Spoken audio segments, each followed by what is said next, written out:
आज कोविड प्रबंधन को लेकर के मैं मुरादाबाद और बरेली मंडल के दौरे पर हूं। मैंने अभी मुरादाबाद मंडल की समीक्षा बैठक ली। इससे पहले integrated Covid command control centre का निरीक्षण किया और अभी मैं तुरंत मुरादाबाद सदर विकासखंड के मनोहरपुर गांव का भी दौरा करके आ रहा हूं, जहां पर कोविड पॉजिटिव के कुछ केसेस थे जो होम आइसोलेशन में हैं।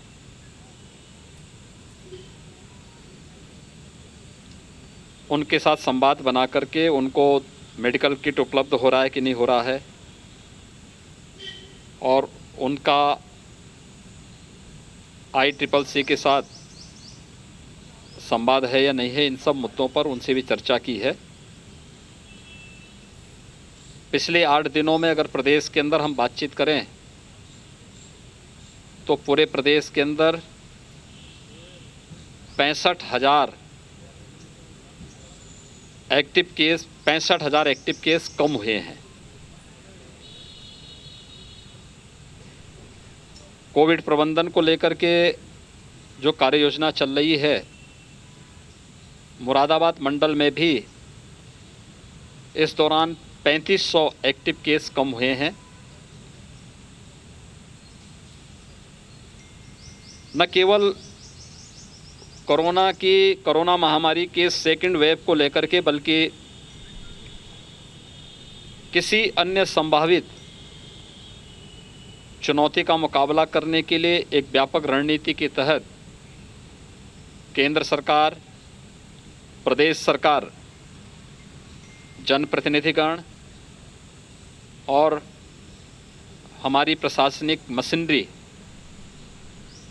हेल्थ वर्कर्स, कोरोना वॉरियर्स, ये पूरी मजबूती के साथ कार्य कर रहे हैं। महामारी है, एक आपदा है। आपदा में संसाधन कम पड़ते हुए दिखाई देते हैं। इस सदी की सबसे बड़ी महामारी का सामना वर्तमान में पूरी दुनिया कर रही है। बड़े बड़े देश, यानी जिनके पास जो देश की दुनिया की सबसे बड़ी ताकत कहलाती थी, उनके संसाधन कम पड़ते हुए दिखाई देते हैं। उनका हेल्थ इंफ्रास्ट्रक्चर इस महामारी के सामने पस्त होती हुई दिखाई देती है। लेकिन उस सब के बावजूद जब सामूहिक प्रयास होता है तो महामारी भी घुटना टेकती है। और आज केंद्र और प्रदेश सरकार के सामूहिक प्रयास से 30 अप्रैल को उत्तर प्रदेश के अंदर 3,10,000 एक्टिव केस थे। आज यह घटकर के 2,45,000 पे आ चुके हैं। और जो मैंने कहा कि 65,000 एक्टिव केस अकेले उत्तर प्रदेश के अंदर पिछले 8 दिनों के अंदर कम हुए हैं, तो वहीं इस मुरादाबाद मंडल के अंदर भी 3500 एक्टिव केस कम हुए हैं।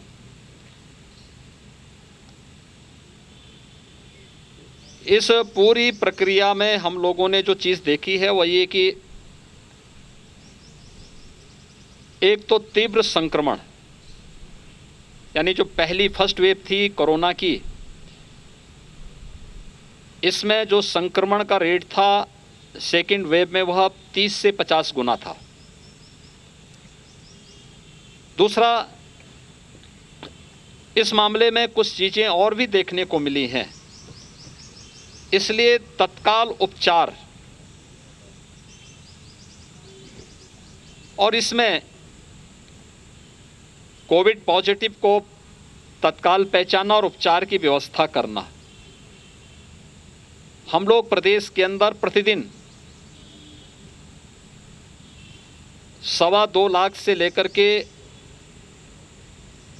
2.5 लाख टेस्ट प्रतिदिन कर रहे हैं। देश के अंदर सर्वाधिक टेस्ट करने वाला राज्य उत्तर प्रदेश है और हम लोगों ने 5 मई से एक विशेष अभियान भी चलाया है। प्रदेश के अंदर पंचायत चुनाव संपन्न हुए हैं। विशेषज्ञों की जो आशंका थी कि पंचायत चुनाव के बाद ये तीव्रता के साथ आगे बढ़ सकता है,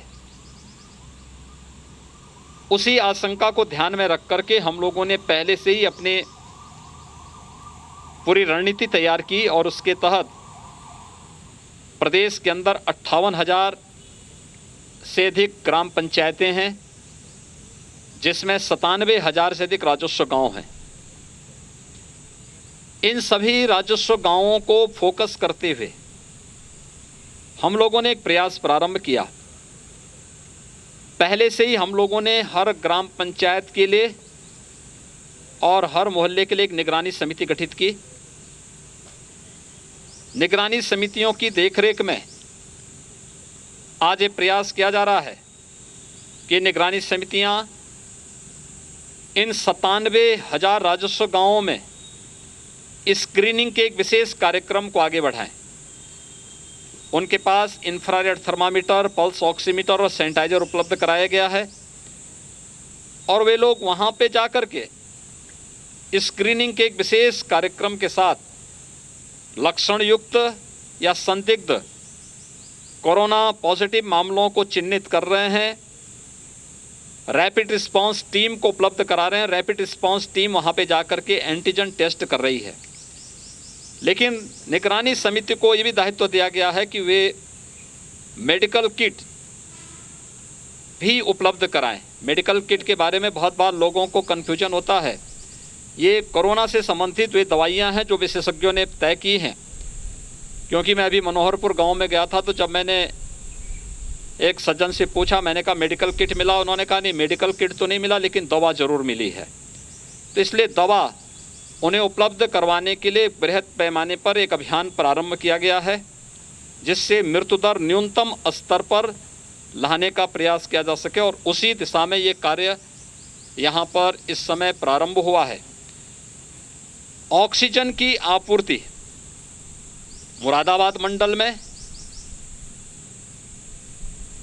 हर जनपद में अनवरत बन सके, इसको प्रयास किया जा रहा है। यहाँ पर पहले से ही 3 ऑक्सीजन प्लांट पहले से थे।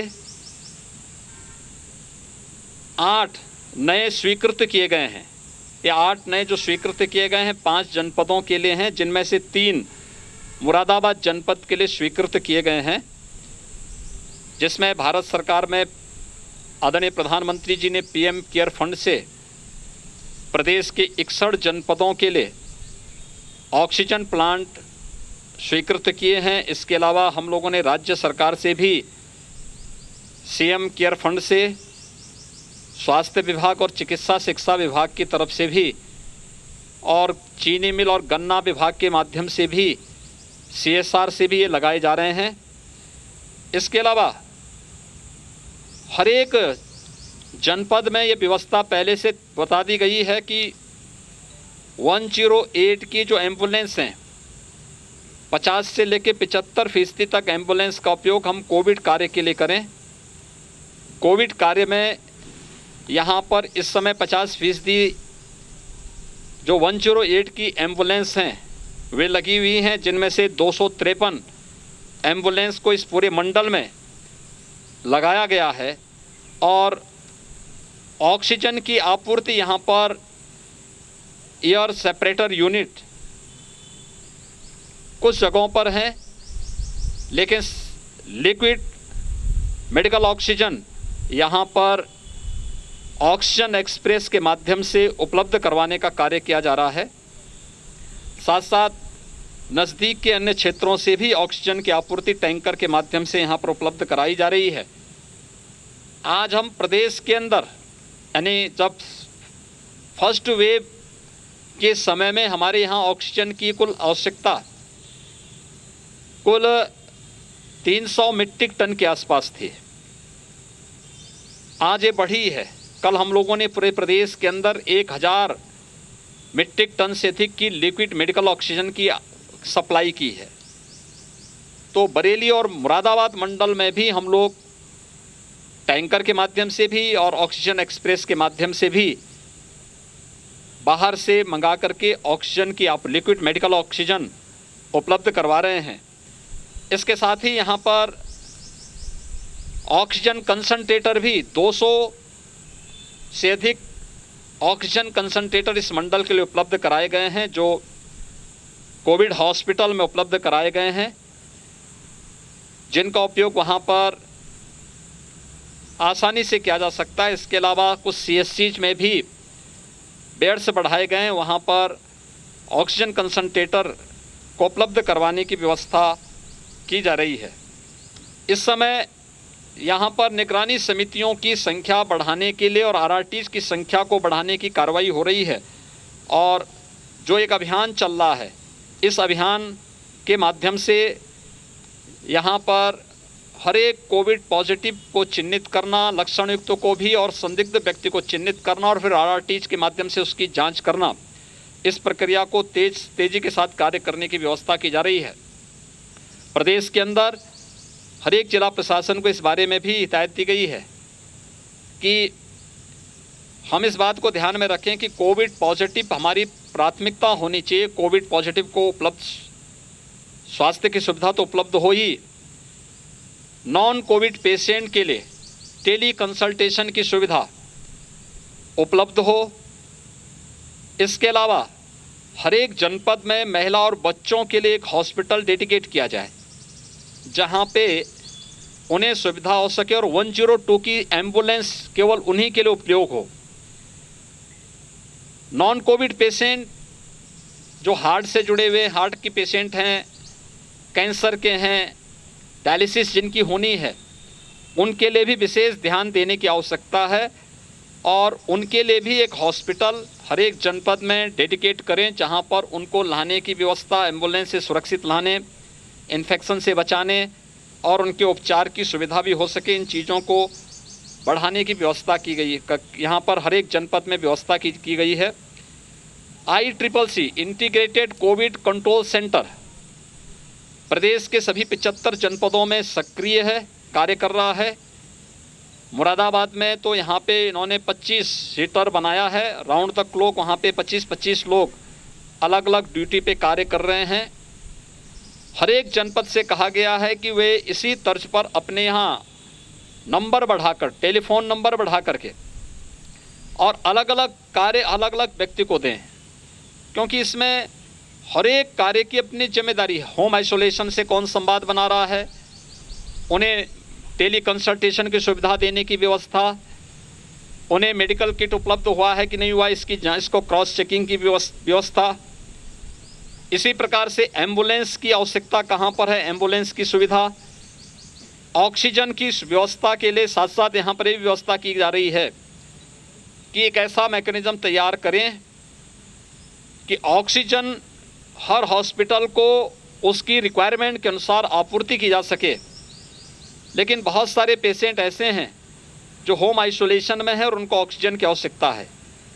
उन लोगों के लिए भी हम ऑक्सीजन सिलेंडर उपलब्ध करवाने की एक व्यवस्था तय कर सकें, इसके बारे में भी ये व्यवस्था यहाँ पर की जा रही है। वैक्सीनेशन का कार्यक्रम पूरे प्रदेश के अंदर सफलतापूर्वक आगे बढ़ रहा है। अब तक हम लोगों ने 45 प्लस के 1,35,00,000 से अधिक लोगों को वैक्सीन उपलब्ध करवाया है और 18 प्लस को भी प्रदेश के अंदर 1 मई से वैक्सीन देना प्रारंभ किया गया है, जो संख्या 1 लाख क्रॉस कर चुकी है। मुझे बताते हुए प्रसन्नता है कि मुरादाबाद मंडल में हम लोग मंडे से यहाँ पर मुरादाबाद जनपद के अंदर वैक्सीनेशन के कार्यक्रम को 18 प्लस के लिए भी वैक्सीनेशन के कार्यक्रम को आगे बढ़ाने का कार्य किया जा रहा है, जिससे हम फेज वाइज हर एक व्यक्ति को 18 प्लस से जुड़े हुए हर एक व्यक्ति को वैक्सीन दे सकें। मेरी अपील होगी, वैक्सीन लेने वाला व्यक्ति कुछ सावधानी जरूर रखें। एक, वैक्सीन पूरी तरह सुरक्षित है,